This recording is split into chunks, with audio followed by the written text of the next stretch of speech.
मोदी जी ने सही कहा है। कांग्रेस के मैनिफेस्टो में लिखा हुआ है कि वो देश की सारी संपत्ति मुसलमानों में बांट देगी।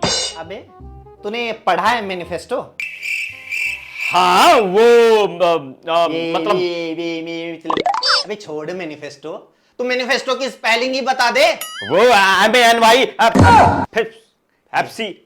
Festo Festo Festo. चौथी पास राजा की दिमागी पैदल सेना। अबे खुद के नाम की स्पेलिंग तू नकल मार के लिखता है, तू मैनिफेस्टो पे बहस करेगा? ये ले, ये कांग्रेस के मैनिफेस्टो की कॉपी। बता इसमें कहां लिखा हुआ है मुसलमानों को सारी संपत्ति बांट दी जाएगी? दिखा, मैनिफेस्टो में साफ लिखा है 30 लाख युवाओं को सरकारी नौकरी मिलेगी। दिखा इसमें कहां लिखा है कि उन नौकरियां सिर्फ मुसलमानों को मिलेंगी। नौकरियों में 50% महिलाओं को आरक्षण की बात लिखी गई है। तो इसमें दिखा कि कहां सिर्फ मुस्लिम महिलाओं के आरक्षण की बात लिखी गई है। हर साल महिलाओं को 1 लाख रुपए देने का वादा है। बता इसमें कहां लिखा है कि सिर्फ मुस्लिम महिलाओं को यह पैसा मिलेगा? मैनिफेस्टो में किसानों को MSP की गारंटी का वादा है। दिखा इसमें कहां लिखा है कि MSP सिर्फ मुस्लिम किसानों को मिलेगी? दिखा इसमें कहां लिखा है अग्निवीर योजना खत्म करके पक्की भर्तियां शुरू होंगी तो उसका फायदा सिर्फ मुसलमानों को होगा? दिखा। अच्छा, कहना क्या चाहते हो? मोदी जी झूठ बोल रहे थे क्या? वो महिलाओं के गहने और मंगलसूत्र उतरवाने वाली बात झूठी है? अबे जो आदमी खुद की बीवी के मंगलसूत्र की लाज नहीं रख सकता, वो दूसरों के मंगलसूत्र को बचाने की बात कर रहा है। वाह, अबे दिमागी फफूंदी।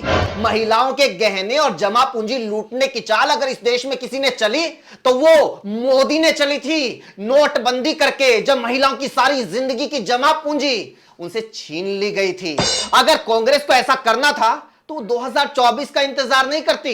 कांग्रेस ने देश पर 60 साल राज किया है। मोदी से कहीं ज्यादा सीटें जीतकर कांग्रेस ने सरकारें बनाई हैं। उस दौर में सरकारें बनाई हैं जब 90% लोग अनपढ़ थे, जिन्हें ना संविधान का पता था और ना ही मैनिफेस्टो का। अगर कांग्रेस सारी संपत्ति मुसलमानों को देना चाहती थी तो इतने सालों में क्यों नहीं दी? अरे कसर भी क्या छोड़ी है? सरकार और सत्ता तो मुसलमानों के हिसाब से ही चल रही थी। इसकी भी क्या जरूरत थी? अगर कांग्रेस को सब मुसलमानों के हिसाब से ही चलाना था तो देश का पहला प्रधानमंत्री जिन्ना को ही बना देती। पंडित जवाहरलाल नेहरू को प्रधानमंत्री क्यों बनाया?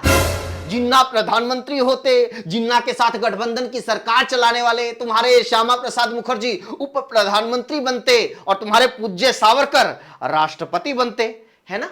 तुम लोगों के राजनीतिक पूर्वज तो यही चाहते थे, लेकिन कांग्रेस ने ऐसा नहीं होने दिया।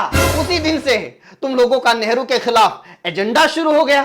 अच्छा, मनमोहन सिंह का वो बयान देश के संसाधनों पर पहला हक मुसलमानों का है, उसके बारे में क्या कहोगे? वो भी तुम्ही लोगों का फैलाया गया झूठ है। मनमोहन सिंह तो तुम लोगों के निशाने पर उसी दिन आ गए थे जिस दिन जिन्ना को महान बताने वाले तुम्हारे आडवाणी, पाकिस्तान जाकर जिन्ना की कब्र पर नतमस्तक होने वाले तुम्हारे आडवाणी को कांग्रेस ने प्रधानमंत्री बनने से रोका था और मनमोहन सिंह को प्रधानमंत्री बनाया था। उसी दिन से जिन्ना प्रेमियों का ये एजेंडा चल रहा है, हाय कांग्रेस सारी संपत्ति मुसलमानों में बांट देगी, हाय देश को मुस्लिम राष्ट्र बना देगी, हाय कांग्रेस औरंगजेब को जिंदा कर देगी, हाय बाबर को वापस बुला लेगी, हाय हिंदुओं हमें वोट दे दो, हाय हिंदुओं मोदी को वोट दे दो। अबे कब तक 100 करोड़ हिंदुओं को 20 करोड़ मुसलमानों का डर दिखाओगे? कब तक मुसलमानों का डर दिखाकर हिंदुओं के वोट लोगे? इसे डराना नहीं कहते, इसे जगाना कहते हैं। हम हिंदुओं को जगा रहे हैं। हां तो जगाओ, जगाओ, जागो हिंदुओं जागो, क्योंकि देश में सबसे ज्यादा आबादी हिंदुओं की है। बेरोजगारी बढ़ेगी तो सबसे ज्यादा हिंदुओं को नुकसान होगा।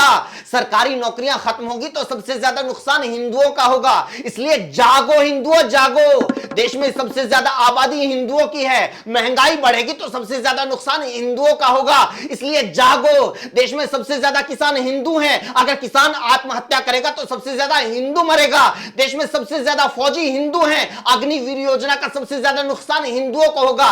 देश में सबसे ज्यादा व्यापारी हिंदू हैं। GST, इनकम टैक्स और चुनावी चंदे की सबसे ज्यादा लूट हिंदुओं से होगी। अगर देश की रेल, सेल, कोल, बिजली, पानी, गैस, सड़क, पोर्ट, एयरपोर्ट बिकेंगे तो सबसे ज्यादा नुकसान हिंदुओं का होगा और फायदा मोदी के दोस्त अडानी का होगा। इसलिए हिंदुओं डरो मत, जागो। तुम देश की सबसे बड़ी आबादी हो, देश की सबसे बड़ी ताकत। तुम्हें ना कोई डरा सकता है और ना ही कोई हरा सकता है। हिंदुओं का अस्तित्व किसी मोदी का मोहताज नहीं है। हिंदू मोदी से पहले भी बुलंद थे, मोदी के बाद भी बुलंद रहेंगे। इसलिए हिंदुओं डरो मत, जागो, उठो, वोट करो और हिंदुओं को डराने वाले सन की तानाशाह को जवाब दो।